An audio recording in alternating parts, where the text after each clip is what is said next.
Falmerabantsika rehetra Laura Gasy eto amin'ny Mahavita Parents. Mananjanaka anankiroa mianadahy Nathan ny zokiny 12 taona dia Maëlysy ny zandriny 5 taona.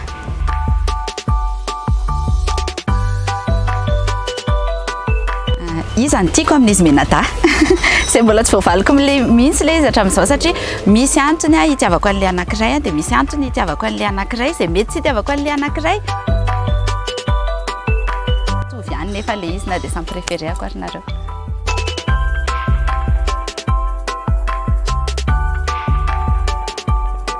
Alahady angamba satria za manentana fandarana maraina dia miala an-trano amin'ny 5 sasany tsy mahita zareo mifoha akory.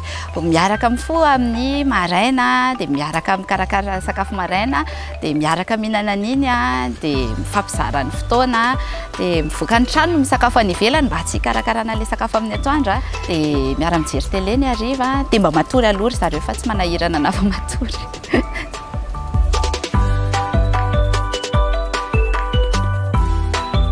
Tsy mahazo mampiasa telefônina na tsy mahazo mijery télé.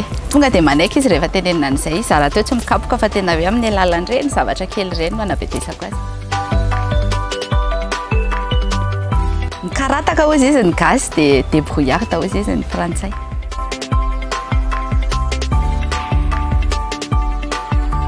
Manao tennis.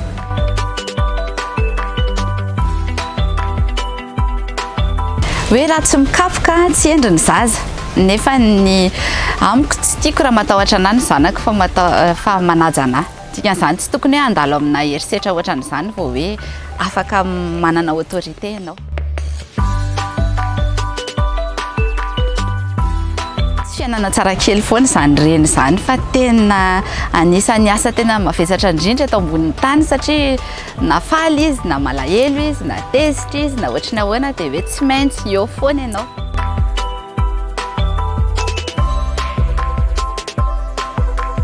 Aloha dia fahotana mahafatytsika ray aman-dreny fa ho teneniko eto ihany hoe omenandry zareo ny telefônina dia alefa ny wifi dia manao fiainana amin'ny telefônina sy ny tablety any izy dia amin'iny ianao manana fotoana tsara ery.